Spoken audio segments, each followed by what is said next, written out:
नमस्कार, आप सभी का स्वागत है मिशन जॉब स्टडी के यूट्यूब चैनल पर। उत्तर प्रदेश पुलिस भर्ती परीक्षा 2020 जेल वार्डन, फायरमैन, गुड सवार की परीक्षा के लिए ये फास्ट रिवीजन बैच है, जिसमें हमने टॉप 25 क्वेश्चन सेलेक्ट किए हैं। ये वो सभी संभावित प्रश्न हैं जो आपकी परीक्षा में पूछे जाने वाले प्रश्न होंगे, यानी कि आपकी जो परीक्षा में पूछे जाने की संभावना है, ऐसे प्रश्नों को हमने यहाँ पर समावेश किया है। तो यहाँ पर टॉप 25 क्वेश्चन रहेंगे। ये सीरीज चलेगी फास्ट रिवीजन की, जिसमें आपको 5 सेकंड का समय मिलेगा जवाब देने के लिए। ठीक है, तो इसलिए आप सभी विद्यार्थी 5 सेकंड के अंतर्गत अपना जवाब जरूर दें, जिसका ये पार्ट नंबर 3 है। और स्टार्ट करने से आपको बता दूं कि यहाँ पर अनअकैडमी पर लाइव क्लास चलती हैं जो फ्री होती हैं। ये सभी क्लासेस आपको देखने के लिए आपको AK live referral code use करना होगा, तभी आप इनको देख पाएंगे। AK लाइव रेफरल कोड है, आप उस कोड का यूज़ कीजिए तो आप फ्री में इसको अनअकैडमी पर देख सकते हैं। चलिए, बाकी अनअकैडमी अब आपको all UP state exam preparation करा रहा है, जहाँ पर डेली लाइव क्लास मिलता है, लाइव टेस्ट क्यूज मिलता है, सभी क्लासेस का अनलिमिटेड एक्सेस आपको मिलता है और पहले से ही पूरा कोर्स का शेड्यूल आपको मिल जाता है। PDF फाइल भी आपको मिलता है, डाउट क्लियरिंग सेशन भी आपको मिलता है। आपकी कोई क्लास छूट जाती है, उसका रिकॉर्डेड वीडियो भी यहाँ पर आपको देखने को मिलता है। आप घर बैठे अपने मोबाइल से यूपी स्टेट के UP PCS, UPSI, BEO, RO, लेखपाल, UP jail warder, UGT, PGT आदि की तैयारी कर सकते हैं ओनली 1 सेशन में। यहाँ पर आपको बता दें कि UP PCS 2021 foundation course start हो चुका है 11 अक्टूबर से। UP PCS foundation English batch course 21 नवंबर से स्टार्ट हो चुका है। रिवीजन बैच चल रहा है यूपी जेल वार्डर के लिए 2 नवंबर से, आप इसको भी ज्वाइन कर सकते हैं। UPSI फाउंडेशन बैच कोर्स चल रहा है 2021 के लिए 9 नवंबर से, इसको आप देख सकते हैं। सभी टॉप एजुकेटर हैं जिनसे पढ़ने का आपको मौका मिलता है यहाँ पर। और यहाँ पर अनअकैडमी के प्लान है, आप जिस प्लान को लेना चाहते हैं ले लीजिएगा, मेरा रेफरल कोड यूज़ कीजिएगा AK लाइव, तो 10% डिस्काउंट आपको मिल जाएगा। ये सब चीज़ें आपको अनअकैडमी के लर्निंग ऐप पर मिलेगी। तो चलिए स्टार्ट करते हैं, स्टार्ट कर लेते हैं। पहला आज का हमारा प्रश्न है, आपको बता देना चाहता हूँ सभी विद्यार्थी कमेंट बॉक्स में अपना जवाब देंगे। यदि मान लीजिए पहले प्रश्न का जवाब A है तो A दीजिए, B का सेकंड का ये है, तो ऐसे करके आपको लिखना है। ठीक है, चलिए तो स्टार्ट कर लेते हैं। तो जल का जो घनत्व होता है वो क्या होता है? ठीक है, जल का घनत्व का ऑप्शन आपको देखना है, बताना है कि राइट उत्तर क्या होगा।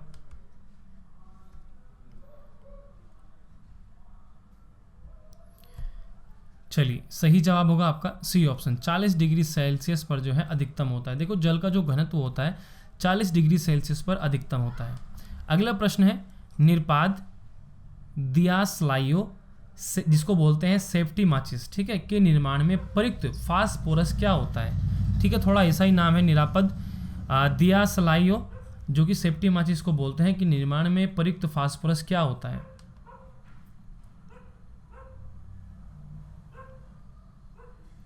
सही जवाब होगा आपका लाल फास्फोरस। अगला प्रश्न है, निम्न में से कौन सा एक रासायनिक परिवर्तन नहीं है?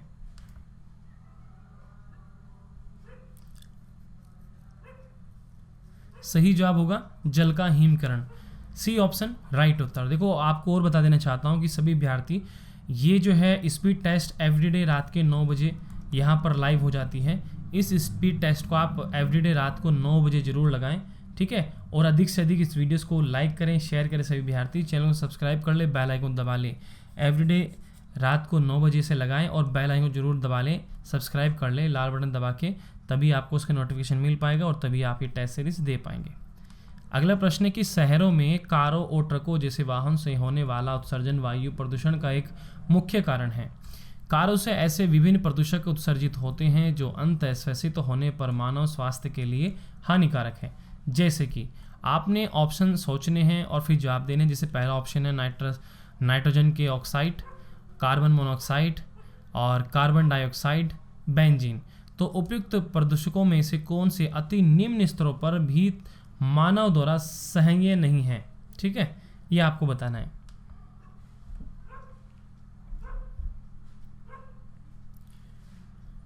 उम्मीद है आपका जवाब आ चुका होगा। देखो, इसका जो राइट उत्तर होगा आपका यहाँ पर, एक तो होगा कि भाई इसने पूछा कि शहरों में कारों में ट्रकों जैसे वाहनों से होने वाला उत्सर्जन वायु प्रदूषण का एक मुख्य कारण है। कारों से विभिन्न प्रदूषक उत्सर्जित होते हैं जो अंततः श्वसित होने पर मानव स्वास्थ्य के लिए हानिकारक होते हैं। यानी कि जब मानव शरीर में जाते हैं श्वास के माध्यम से, तो वह मानव स्वास्थ्य के लिए हानिकारक होते हैं। तो होता है एक तो आपका ये पहला ऑप्शन होगा, एक होगा कार्बन मोनोऑक्साइड और एक होगा आपका बेंजीन। ठीक है, तो यानी कि 1, 2, 4, यानी कि D ऑप्शन जो है आपका यहाँ पर राइट उत्तर होगा। अगला प्रश्न है, मान लीजिए कि समान द्रव्यमानों के दो पिंडों के बीच के गुरुत्वीय बल F है। यदि दोनों पिंडों के बीच पार्थक्य दूरी को बिना परिवर्तित किए दोनों के द्रव्यमानों को दुगना कर दिया जाए तो वह बल कितना हो जाएगा। देखो इस टाइप के प्रश्न आपने कभी पहले जो है हाई स्कूल और इंटर में पढ़े होंगे, और रेलवे ग्रुप डी में तो बहुत सारे प्रश्न इससे पूछे गए हैं। तो इसलिए मोस्ट इंपोर्टेंट टेस्ट सीरीज है हमारी आपके लिए स्पीड टेस्ट। ठीक है,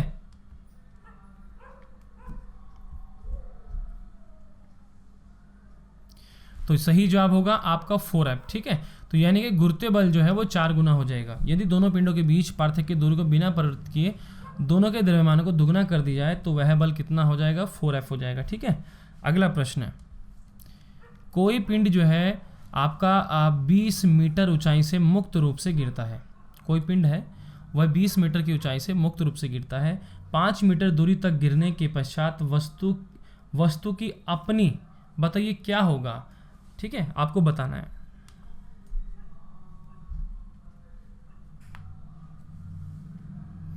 सही जवाब होगा आपका बी ऑप्शन। ठीक है, यानी कि जब कोई पिंड 20 मीटर की ऊंचाई से मुक्त रूप से गिरता है तो 5 मीटर की दूरी तक गिरने के पश्चात वस्तु की अपनी स्थितिज ऊर्जा के 1/4 भाग की हानि होगी। ठीक, बी ऑप्शन राइट होगा। अगला प्रश्न है कि साबुन किसका सोडियम अथवा पोटेशियम लवण है।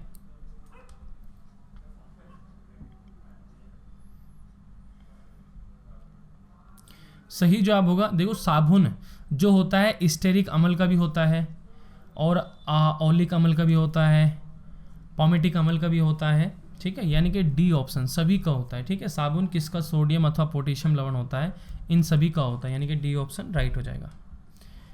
किसी पदार्थ की किसी नियत मात्रा का द्रव्यमान है। किसी पदार्थ की किसी नियत मात्रा का द्रव्यमान है।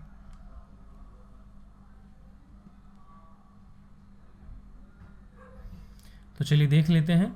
तो उसने कहा था कि किसी पदार्थ की किसी नियत मात्रा का द्रव्यमान है। ऑप्शन थे आपके पास, उसमें विद्यमान द्रव्य की मात्रा होती है, एक स्थान से दूसरे स्थान पर परिवर्तित नहीं होता है, गुरुत्वीय बल में परिवर्तन के साथ बदल जाता है।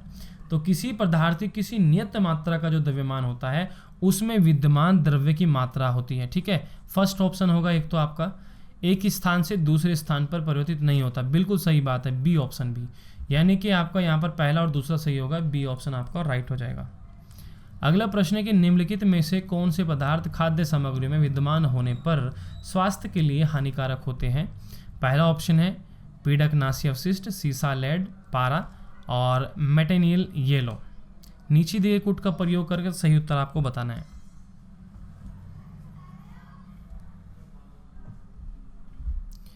चलिए, उम्मीद है कि आपका जवाब आ चुका होगा और यहाँ पर सही जवाब होगा, देखिए क्या होगा, निम्नलिखित में से कौन से पदार्थ खाद्य सामग्री में विद्यमान होने पर स्वास्थ्य के लिए हानिकारक होते हैं।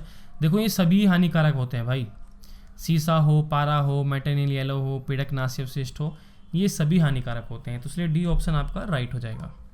अगला प्रश्न है कि यदि दो पिंड ए व बी समान वेग से गति कर रहे हैं, पिंड बी का द्रव्यमान पिंड ए के द्रव्यमान का दुगना है, इस संदर्भ में निम्नलिखित कथनों में से एक सही होगा। बताइए क्या होगा।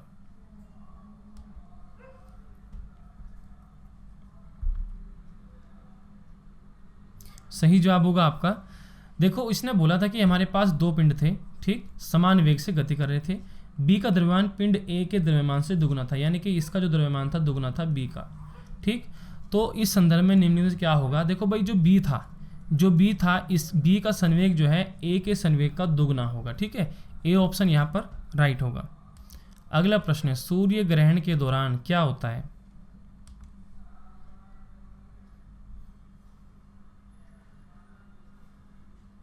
सही जवाब होगा आपका बी ऑप्शन, सूर्य और पृथ्वी के बीच चंद्रमा आ जाता है। ठीक है, जब आपका सूर्य ग्रहण होता है तो उस दौरान क्या होता है, सूर्य और पृथ्वी के बीच चंद्रमा आ जाता है। ठीक है, यहाँ पर बी ऑप्शन आपका राइट हो जाएगा। अगला प्रश्न है, त्वरण की एसआई यूनिट क्या है, बताइए।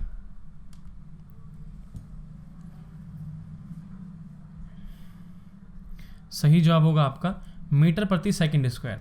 ठीक है, मीटर प्रति सेकंड स्क्वायर होगा, बी ऑप्शन राइट उत्तर। कार्बन के एक परमाणु में 6 प्रोटॉन होते हैं और इसकी द्रव्यमान संख्या 12 होती है। कार्बन के एक परमाणु में कितने न्यूट्रॉन होते हैं, बहुत ही अच्छा प्रश्न है और उत्तर आपके सामने लिखा हुआ है।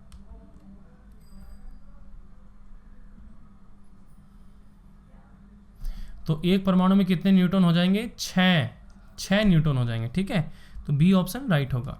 अगला प्रश्न है कि निम्नलिखित में से आम घरेलू उपयोग की कौन सी वस्तुएं बिस्फेनॉल निर्मुक्त करती हैं जो अंतःस्रावी विदारक हैं, मानव स्वास्थ्य के लिए हानिकारक है। तो पहला ऑप्शन है स्टील के बर्तन, प्लास्टिक के कॉफ़ी मग, एल्यूमिनियम के बर्तन, प्लास्टिक की जल संग्रहण बोतलें। बताइए।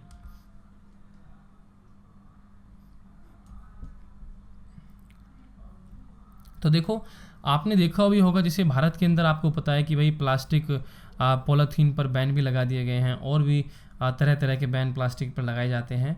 तो ऐसे में आपने देखा होगा स्टील के बर्तन, एल्युमिनियम के बर्तन कभी हमें नुकसान नहीं देते, लेकिन ये प्लास्टिक की जो चीज़ें होती हैं ये नुकसान देती हैं। ठीक है, तो इसलिए 2 और 4 ही हमारा यहाँ पर राइट उत्तर होगा, यानी कि सी ऑप्शन आपका राइट उत्तर हो जाए। यानी कि प्लास्टिक के कॉफ़ी मग भी नुकसान देगा, प्लास्टिक के जल संग्रहण बोतलें भी नुकसान देंगी। अगला प्रश्न है, यदि किसी 16 सेंटीमीटर फोकस दूरी वाले अवतल दर्पण के वक्रता केंद्र पर एक वस्तु रखी है, यदि उस वस्तु को फोकस की दूरी और 8 सेंटीमीटर खिसकाया जाए तो उसके प्रतिबिंब की प्रकृति क्या होगी? बताइए क्या होगी। आपको बताना है वास्तविक होनी है, आभासी, जो भी आपको लगता है।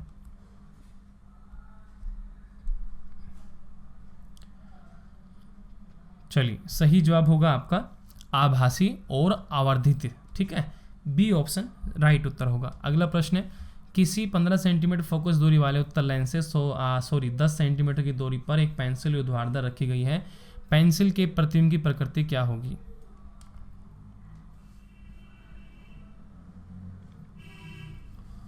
तो सही जवाब हो जाएगा आपका डी ऑप्शन, आभासी, सीधा और आवर्धित। ठीक है, डी ऑप्शन। निम्नलिखित में से कौन सा एक परंपरागत ऊर्जा स्रोत है?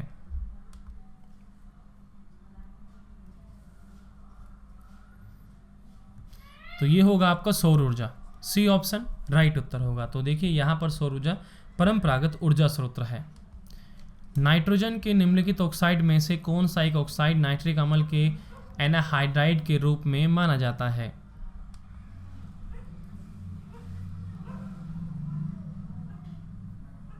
तो सही जवाब होगा डी ऑप्शन, N2O5। ठीक है, आपका डी ऑप्शन राइट हो जाएगा। अगला प्रश्न है कि निम्नलिखित में से कौन सा एक बेकिंग सोडा का रासायनिक नाम है?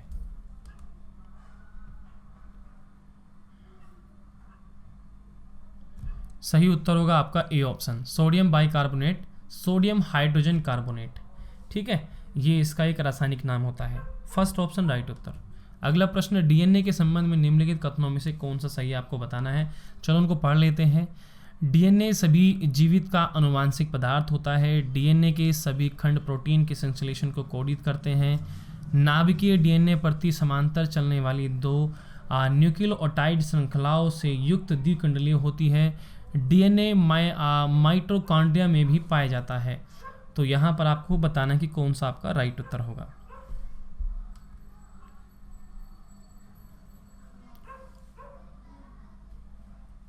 सही जवाब होगा, देखिए आपका क्या ये होगा कि डीएनए सभी जीवित का आनुवांशिक पदार्थ होता है। बिल्कुल सही है। डीएनए के सभी खंड प्रोटीन के संश्लेषण को कोडित करते हैं, नहीं। नाभिकीय डीएनए प्रति समांतर चलने वाली 2 न्यूक्लियोटाइड श्रृंखलाओं से युक्त द्विकुंडली होती है। बिल्कुल सही है। डीएनए माइटोकॉन्ड्रिया में भी पाया जाता है। बिल्कुल सही बात है, यानी कि सी ऑप्शन जो है आपका राइट होगा, 1, 3, 4। ठीक है, ये सही होंगे आपके। अगला प्रश्न, किसी तारे की दीप्ति किस पर निर्भर करती है?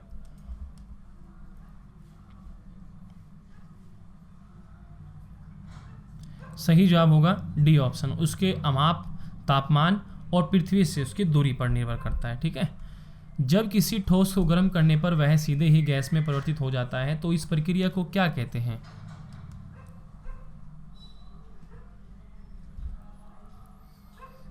इसको कहते हैं ऊर्ध्वपातन। ठीक है, सी ऑप्शन आपका राइट होगा, इसको ऊर्ध्वपातन कहते हैं। तो इस प्रकार से आज की जो हमारी टॉप 25 क्वेश्चन की स्पीड टेस्ट था वो कंप्लीट हुआ। और मैं आपसे कहना चाहता हूं कि आप कमेंट सेक्शन में ज़रूर बताएं आपने 25 में से कितने क्वेश्चन राइट किए हैं। और प्लीज़ चैनल को सब्सक्राइब जरूर कर लें और बेल आइकन को जरूर दबा लें, क्योंकि तभी आपके पास हमारा वीडियोस का नोटिफिकेशन पहुंच पाएगा, तभी आप हमारी वीडियोस को देख पाएंगे। टेलीग्राम ग्रुप से ज्वाइन कर लीजिए, वीडियो के डिस्क्रिप्शन में लिंक दिए गए हैं जिनके माध्यम से आप बिल्कुल फ्री में PDF फाइल डाउनलोड कर सकते हैं। आप वीडियो के डिस्क्रिप्शन में दिए गए लिंक पर क्लिक करके ज्वाइन कर सकते हैं। हमारी ऑफिशियल वेबसाइट है techvitheducation.com। यहाँ से आप बिल्कुल फ्री में PDF फाइल डाउनलोड कर सकते हैं। वीडियो के डिस्क्रिप्शन में इसका भी लिंक दिया गया है। और चैनल को सब्सक्राइब करें, बेल आइकन को दबाएं, लाइक शेयर जरूर करें, कमेंट सेक्शन में कमेंट जरूर करें और अपने जवाब कमेंट सेक्शन में आप लोगों ने देने हैं। कुछ भी आपको पूछना है तो पूछ सकते हैं, ठीक है। तो इस वीडियोज़ में इतना ही, मिलते हैं आपसे नेक्स्ट वीडियो में। तब तक के लिए बाय। आप लोग पढ़ते रहें, आगे बढ़ते रहें, हमारी शुभकामनाएं आप लोग के साथ हैं। ओके बाय सभी प्यारे विद्यार्थियों को।